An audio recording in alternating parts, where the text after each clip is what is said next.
para dar início, então, eu vou chamar Sebastian Stein, representando a Biller, com a palestra Moagem Autônoma, o futuro é agora. Muito obrigado, Paloma. Bom dia a todos. Muito obrigado, primeiramente, também para essa possibilidade de apresentar hoje um pouco sobre esse tópico de moagem autônoma. Vocês conseguem ver a minha tela? Não estamos vendo a sua tela. Ah, sim, agora sim. Está vendo aí? Então, ótimo. Então, bom dia a todos de novo. E tenho bastante coisa para cobrir. Então, já vamos entrar aqui nesse assunto. E gostaria de falar sobre esses níveis de automação, como chegar, o que seria o caminho para um moinho inteligente. Então, começando, temos a base de um moinho automatizado, usando um controle pelo PLC, e isso, na realidade, não é nada novo. Até temos, há mais de 30 anos, moinhos que estão rodando de forma sem supervisão por um determinado período, por exemplo, um final de semana, de forma lights off, sem operadores, e realmente isso existe há mais de 30 anos já. Porém, esses moinhos não são inteligentes, eles estão só simplesmente operando da forma como foi programado. E nesse sentido, podemos diferenciar esse nível de automação em dois níveis, que seria primeiramente o básico, onde você não tem a possibilidade de mudar tarefas ou receitas, e o moinho vai operar constantemente com uma receita. Para chegar nesse nível de automação, além da parte física, que você tem que ter um estoque de trigo suficiente, como silos de farinha também é suficiente para acomodar todo o produto que foi produzido, você vai precisar máquinas confiáveis, com sensores avançados para a vigilância dessas máquinas, para garantir que eles estão operando de uma forma segura, principalmente. Mas também vão ter sensores além disso, contra entupimento e para detectar o estado do moinho. Balanças são importantes para detectar em geral que a produção está ocorrendo conforme é o desejável, que não tem grandes desvios. E se você não tem operadores dentro do moinho, é importante também ter uma amostragem automática. Para depois, depois no final de semana, o laboratório volta, que você pode fazer as análises para garantir que tudo que foi produzido está dentro dos parâmetros de qualidade. E, logicamente, você precisa um sistema de controle que permite esse tipo de operação, como uma certa conexão à internet, para poder chamar o operador via um telefone, um SMS, por exemplo, quando tem algum alarme que força o moinho a parar. Acima disso, tem a possibilidade de controlar esse moinho também por receitas, então aí seria possível de trabalhar com mesclas de trigo diferentes e também produzir diferentes tipos de farinha. Isso, primeiramente, necessita que você tenha dentro do software a possibilidade de gerenciar receitas, essas tarefas, e também que você tenha uma autonomia e flexibilidade na questão de desvios, que você pode selecionar silos de trigo diferente e também destinar o produto final para silos diferentes, conforme das receitas que foi produzido. E também seria interessante ter um autoajuste de distanciamento entre os rolos para ter um certo ajuste para atingir as metas de qualidade. Em conjunto disso, tem a possibilidade de controle de qualidade online para monitorar o que foi produzido e definir essas faixas de tolerância para garantir que toda a produção está dentro do desejável. Ali temos sensores, principalmente na parte perto de infravermelho, que pode medir parâmetros como proteínas, cinza, umidade, etc. e também sensores como medição de cor e a granulação. E quando esses parâmetros vão sair fora dessa faixa de tolerância que foi definido, também a planta iria parar e chamar o operador para ajustar.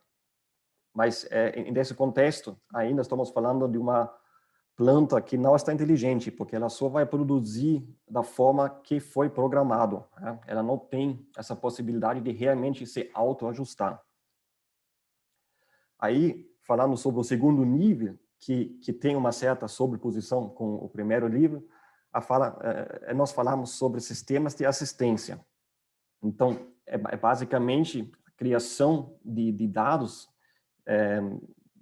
pelos sensores e o sistema de automação para criar uma transparência maior que ajuda o operador para tomar decisões informadas e ações preditivas.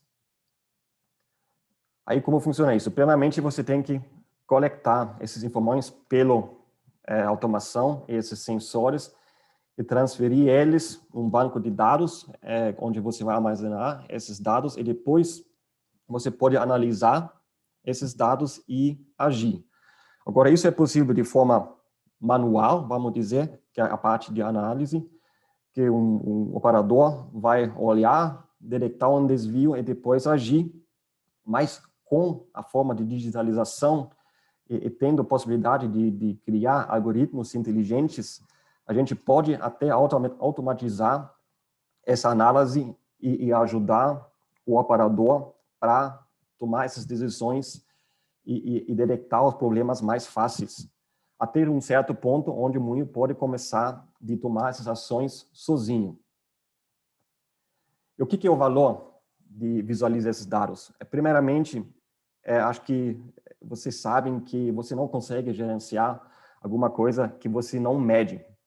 Se você não tem esses dados, essa informação, você está cego, então você vai operar o moinho cego. E no exemplo de calculador de rendimento, acho que todo moleiro, todo moinho sabe a importância desse rendimento.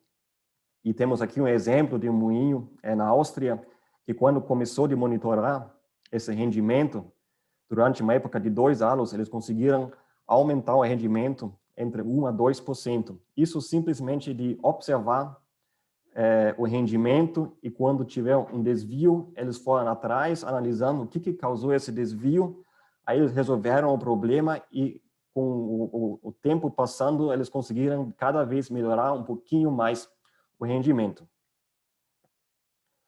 Agora, a questão é por que eu preciso fazer isso online, talvez, né? O que é a vantagem de armazenar essas informações online?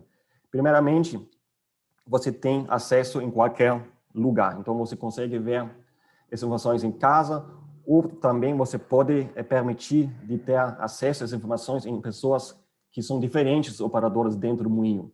Então, o laboratório, por exemplo, pode ter acesso a essas informações, ou a equipe de manutenção pode ver o que são as principais paradas. Mas o verdadeiro poder é em juntar essas informações e criar um novo ângulo de vista.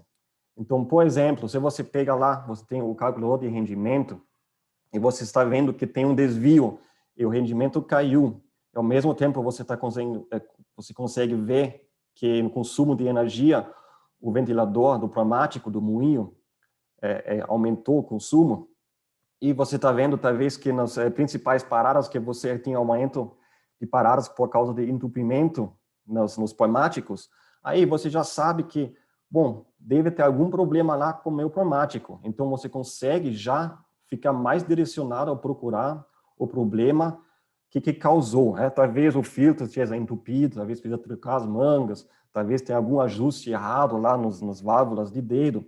Enfim, mas juntando essa informação, você cria um novo ângulo de vista que vai facilitar muito a procurar esses problemas e realmente chegar ao fundo e resolver eles de forma mais eficiente.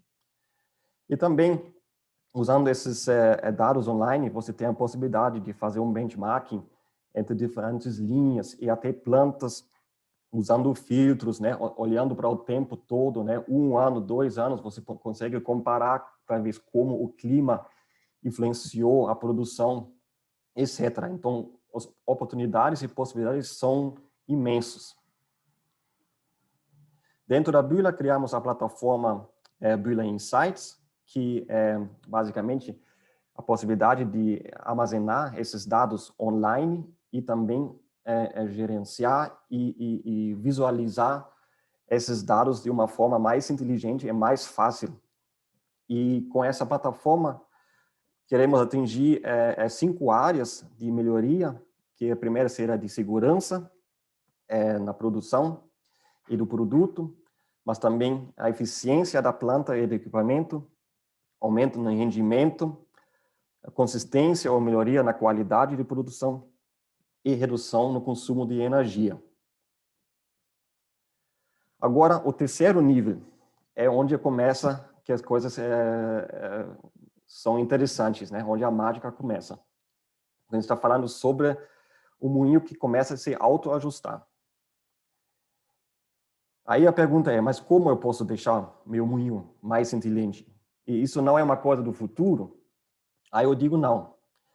Ao princípio, é possível de criar certos loop de autocontrole dentro de moinhos existentes, mas tem uns certos pré-requisitos que precisam ser considerados. E, primeiramente, é a tecnologia e o know-how, que está muito importante para realmente analisar as possibilidades e decidir onde faz sentido de investir e aplicar esses autoajustes do moinho. Segundo ponto muito importante é que você tem um equipamento confiável, porque se o teu banco não te traz essa confiança, né, um banco de cilindro, vai ser difícil que você vai deixar ele operar uns 24 horas, por exemplo, sem nenhuma pessoa por perto, né? Aí, o terceiro ponto são dispositivos e sensores que vão trazer essa base de informação, esses dados. E, por último, você tem que ter um hardware e software que pode analisar esses dados e tomar essas decisões. Agora, eu vou trazer 3 exemplos práticos para mostrar aplicações dentro do moinho, onde a gente pode já realizar esses looping de autoajustes. E, como eu falei, a base são os sensores. Então, para os primeiros exemplos, os primeiros 2 exemplos, temos o nosso sensor online perto do infravermelho, que pode analisar na parte do trigo a umidade, proteína e o glúten úmido. E também depois é utilizado na parte de farinha de trigo, onde ele mede umidade, proteínas, cinzas e até glúten úmido, absorção de água e amidos danificados com um pacote de calibração avançado. Agora, o que posso fazer com esses dados? Primeiramente, você consegue visualizar eles e agir em cima disso. Mas realmente a beleza começa quando você começa a criar um looping que vai ajustar o moinho. Então, aqui nesse exemplo, a gente usa esse sensor antes do T1 para controlar a mescla entre 2 tipos de trigo. Também podia ser dos silos de trigo sujo e o sensor instalado antes da balança da limpeza. Aí você mede o conteúdo de proteína atuar e começa a ajustar a quantidade, a porcentagem de cada trigo que você está utilizando. E como nós sabemos, temos um trigo talvez de 15% e um outro trigo de 13%, mas não são exatamente 13%, sempre tem uma certa flutuação dentro desse lote de trigo. E isso que causa que você acaba fazendo uma mescla mais no lado de seguro. Então, você talvez quer uma mescla com 13,8% de proteínas, mas você bota um pouquinho a mais para ter essa segurança. E usando esse looping de controle, você consegue reduzir essa margem de segurança. E assim você acaba com, primeiramente, uma qualidade mais constante do teu produto, mas ao mesmo tempo você também consegue otimizar o custo na receita, porque você consegue aumentar a parte do trigo, que é uma proteína mais baixa, que tem um preço menor. Aí eu fiz aqui um cálculo de exemplo para um moinho de 400 toneladas, que está rodando 300 dias no ano, e eles estão querendo fazer uma mescla, né, com proteína de 13%, usando 2 tipos de trigo, que tem um pequeno diferença entre os dois preços, e utilizando esse looping, é possível, nesse exemplo, de reduzir a margem de segurança por 0,1%. Então, você quer 13%, da forma manual, talvez atingiram 13,2%, e com o sistema automático, a gente reduz essa margem de segurança por 0,1%, e assim conseguimos aumentar a quantidade do trigo com a proteína menor e reduzir a quantidade do trigo mais caro. E assim, usando isso um ano inteiro, temos o potencial de economia nos custos, né, de matéria-prima de trigo de R$405 mil. Agora, o segundo exemplo é a mesma ideia, só que aplicado lá na farinha, medindo a cinza. Lá também, o moleiro sempre, talvez, quer produzir uma farinha com 0,45% de cinza, mas ele não vai estar exatamente 0,45, porque ele vai botar lá uma pequena margem de segurança. Agora, reduzindo essa margem de segurança, você vai, logicamente, aumentar a quantidade de farinha, do rendimento dessa farinha. E também eu fiz aqui um cálculo pequeno, base é o mesmo moinho, e usando esse sensor, reduzindo a margem de segurança, a gente atinge talvez um rendimento de 0,2% maior na farinha 1, né, de 40,5 para 40,7. E assim é possível de atingir um ano inteiro um lucro adicional de R$528 mil. Somente, né, porque você consegue aumentar a cinza dentro da farinha 1, e isso que causa que você vai ter um rendimento de farinha a mais também. Hein? Agora, o terceiro exemplo, a gente usa o sensor de granulometria online, que mede a distribuição de granulação. Ele tem potencial de medir entre 10 a 5 mil micron, e usar ele depois do banco de cilindro, né? Lá na trituração, na questão do break release. Acho que todo mundo também sabe a importância do break release e o ajuste correto. E isso também sempre muda com um trigo diferente, né? Então, usando esse sensor, é um banco de cilindro que tem a possibilidade de ter o autoajuste do distanciamento entre cilindros. Ele sempre pode, em conjunto com o sensor, ser ajustado da forma de atingir a granulação ótima por diagrama, a moagem. Assim, nesse exemplo de cálculo, o que acontece é que você vai produzir na trituração uma sêmula mais limpa, e assim consegue aumentar o rendimento de farinhas mais claras. E a nossa conhecimento que a gente está vendo entre o moinho que o break release não está bem ajustado e o moinho onde o break release está ao ponto, né, é realmente ótimo, tem um potencial de aumento de 5% na questão da farinha 1. Isso não é aumento, né, total de rendimento, mas é simplesmente do farinha 2 que vai para a farinha 1. Né, porque você tem esses sêmolas mais limpos. E olhando isso, você consegue ter um lucro adicional por ano de 1,5 milhões. Mas, lógico, nesse exemplo, investimento também é um pouco mais, porque além do sensor, você também tem que ter um banco que tem essa possibilidade de autoajuste. Certo? Então, esses eram os 3 exemplos. Dentro da Brühler, estamos trabalhando em muito mais pontos. principalmente hoje na parte de sistemas de assistência, mas também estamos cada vez mais indo para processos que têm esse looping de autoajuste e otimização, e assim, cada vez tendo mais aplicações dentro do moinho que permitem essa otimização automática, você vai chegar um dia no moinho inteligente que pode rodar completamente autônomo. Mas isso ainda é um caminho que precisamos ir em conjunto com os moinhos, mas tenho certeza que com o tempo a gente vai passar para isso.